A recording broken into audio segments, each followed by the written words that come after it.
ഇന്ന്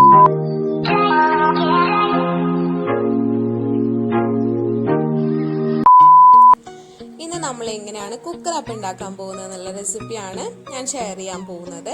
സോ നമ്മുടെ കൽത്തപ്പൊക്കെ ഉണ്ടാക്കുന്നത് പോലെ തന്നെയാണ് ഇത് ഉണ്ടാക്കുക. ഏകദേശം ആ സെയിം ഐറ്റം തന്നെയാണ്. സോ 2 ശർക്കര എടുത്തിട്ട് ഞാനത് മെൽറ്റ് ചെയ്യാനായിട്ട് വെക്കുകയാണ്, കുറച്ച് വെള്ളം ആഡ് ചെയ്തിട്ട്. അപ്പോൾ ഏകദേശം നമുക്കത് ശർക്കര പാനി കിട്ടി. ഇനി ഒരു ഗ്രൈൻഡർ എടുത്തിട്ട് അതിലേക്ക് 1 കപ്പ് അരിപ്പൊടി, അതുപോലെ തന്നെ ഒരു നുള്ള് ഉപ്പ്, പിന്നെ കുറച്ച് ജീരകം കൂടി ഞാൻ ആഡ് ചെയ്ത് കൊടുക്കുകയാണ്.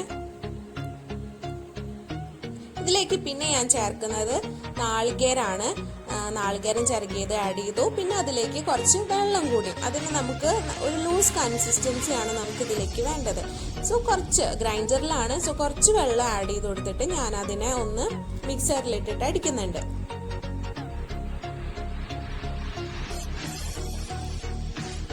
നമുക്ക് നമ്മുടെ പൊടിയെല്ലാം നന്നായിട്ട് അരഞ്ഞ് കിട്ടിയിട്ടുണ്ട്.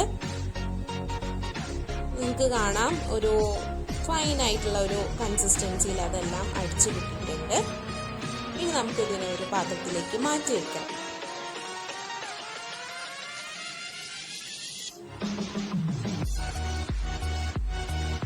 ഇനി ഇതിലേക്ക് ഞാൻ ആഡ് ചെയ്യാൻ പോകുന്നത് ഒരു പൊടിക്ക് ബേക്കിംഗ് സോഡ. നമുക്ക് ഇതൊന്ന് മിക്സ് ചെയ്ത് കൊടുക്കാം.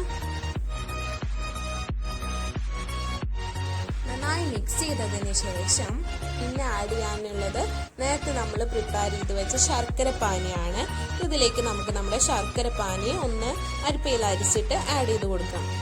എന്നിട്ട് ഇതിനെ നന്നായിട്ടൊന്ന് മിക്സ് ചെയ്യണം.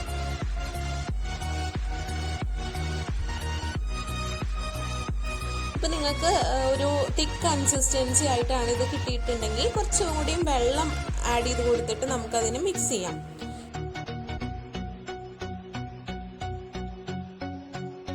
ഓക്കെ, ഇനി നമ്മളിത് കുക്ക് ചെയ്യാൻ പോവാണ്. സോ നമ്മുടെ കുക്കർ എടുത്ത് സ്റ്റവ് ഓൺ ആക്കി ഒന്ന് ചൂടാവുമ്പോൾ നമുക്കതിലേക്ക് ഒരു ടീസ്പൂൺ വെളിച്ചെണ്ണ ആഡ് ചെയ്ത് കൊടുക്കാം, അല്ലെങ്കിൽ നെയ്യ് ആഡ് ചെയ്ത് കൊടുക്കാം. ഞാനിവിടെ വെളിച്ചെണ്ണയാണ് ആഡ് ചെയ്തിട്ടുള്ളത്. നമ്മുടെ ഇഷ്ടത്തിന് നെയ്യ് അല്ലെങ്കിൽ വെളിച്ചെണ്ണ യൂസ് ചെയ്യാം. ഇത് ചൂടായിട്ട് വരുമ്പോൾ നമുക്ക് നമ്മുടെ ചെറുതായിട്ട് അരിഞ്ഞു വെച്ചിട്ടുള്ള നാളികേരക്കൊത്ത് ആഡ് ചെയ്ത് കൊടുക്കാം. അതുപോലെ തന്നെ കുറച്ച് ചുവന്നുള്ളിയും കൂടി ആഡ് ചെയ്ത് കൊടുക്കാം. ഇത് രണ്ടും നന്നായിട്ടൊന്ന് മാറ്റി കൊടുക്കണം നമുക്ക്. അപ്പം അതിൻ്റെ ആ ഒരു സ്മെല്ലൊക്കെ ഒന്ന് മാറിയിട്ട് വരും. ഇതൊക്കെ നമ്മുടെ ഇഷ്ടത്തിന് അതിൻ്റെ എമൗണ്ട് കൂട്ടാട്ടോ. ഞാനപ്പോൾ ഇതിന്ന് കുറച്ച് മാറ്റി വെക്കുന്നുണ്ട്, നമുക്കൊരു ടോപ്പിംഗ് പോലെ ഇനി അപ്പത്തിൻ്റെ മുകളിലേക്ക് ഇട്ട് കൊടുക്കാനായിട്ട്. ഇനി നമുക്ക് നേരത്തെ ഉണ്ടാക്കി വെച്ചിരിക്കുന്ന ആ അരിപ്പൊടിയുടെ മിക്സ് ഇതിലേക്ക് ചേർത്ത് കൊടുക്കാം. ഇനി നമ്മൾ ഇളക്കി കൊടുക്കൊന്നും വേണ്ട, അതുപോലെ തന്നെ ഇരുന്നിട്ട് നമ്മൾ നേരത്തെ മാറ്റി വെച്ചല്ലോ കുറച്ച് ടോപ്പിങ്സ്, അതൊന്നും കൂടി ഇതിൻ്റെ മുകളിലേക്ക് ഇട്ട് കൊടുക്കാം. ഇത്രയേ ഉള്ളൂ നമ്മുടെ കൽത്തപ്പം അല്ലെങ്കിൽ കുക്കറപ്പം ഉണ്ടാക്കുന്നതിൻ്റെ സ്റ്റെപ്പ്. വളരെ ഈസി ആയിട്ടുള്ള ഒരു റെസിപ്പിയാണെന്ന് മനസ്സിലായല്ലോ. ഇനി നമുക്കിതിനൊന്ന് വെയിറ്റ് ഇല്ലാതെ ഒരു 5 മിനിറ്റ് കുക്കർ മൂടി വെച്ച് നമുക്കിതിനെ സിമ്മിലിട്ട് എടുക്കാം. സിമ്മിലാണ് ഇടേണ്ടത്, പിന്നെ വെയിറ്റും വെക്കേണ്ട. ഈ 2 കാര്യം ശ്രദ്ധിക്കണം. ഒരു 5 മിനിറ്റ് ആണ് നമുക്കിത് പ്രിപ്പയർ ചെയ്യാനുള്ള ഒരു ടൈം. സോ ഈസി ആയിട്ട് ഉണ്ടാക്കാൻ പറ്റുന്ന ഒരു റെസിപ്പിയാണ്. ടൈമും അധികം എടുക്കില്ല, ഇൻഗ്രീഡിയൻസ് പ്രിപ്പയർ ചെയ്യാനും അധികം ടൈമില്ല. അപ്പം നമുക്ക് കാണാം ഒരു 4 മിനിറ്റ് ഒക്കെ ആകുമ്പോൾ ആവി വരുന്നത്.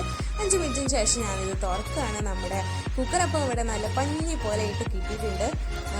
എന്തോ ഒരു ഫോർക്കോ കത്തിയോ എന്തെങ്കിലും വെച്ച് നമുക്കത് ഒന്ന് കുത്തി നോക്കിയാൽ അറിയാം അത് സെറ്റായിട്ടുണ്ടെന്ന്.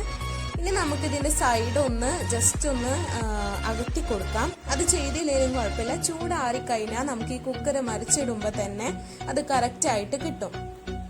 എന്നിട്ട് തിരിച്ച് ഒന്ന് ഇട്ട് കൊടുത്താൽ മതി അതിന്.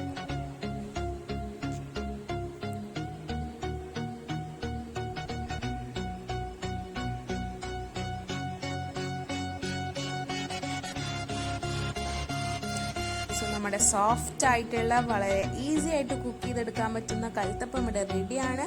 എല്ലാ പ്രായക്കാർക്കും ട്രൈ ചെയ്യാൻ പറ്റുന്ന ഒരു ഈസി റെസിപ്പിയാണ്. മഴക്കാലമൊക്കെയാണ്, വൈകുന്നേരം നല്ല ചായയുടെ കൂടെയോ അല്ലെങ്കിൽ രാവിലെ നല്ല ചായയുടെ കൂടെയോ ഇടനേരങ്ങളിലൊക്കെ കഴിക്കാൻ പറ്റിയ നല്ലൊരു സ്നാക്കാണ്, ഹെൽത്തി ഡിഷാണ്. എല്ലാവരും ട്രൈ ചെയ്ത് നോക്കണം. ഫസ്റ്റ് ടൈം ആണ് നിങ്ങൾ ഞങ്ങളുടെ വീഡിയോസ് കാണുന്നതെങ്കിൽ ഞങ്ങളുടെ ചാനൽ സബ്സ്ക്രൈബ് ചെയ്യാൻ മറക്കരുത്. തൊട്ടടുത്തുള്ള ബെല്ലൈക്കൺ കൂടി പ്രസ് ചെയ്യണം. സോ കമൻറ്റ്സ് എല്ലാം എക്സ്പെക്ട് ചെയ്യുന്നു. Thank you for watching the video.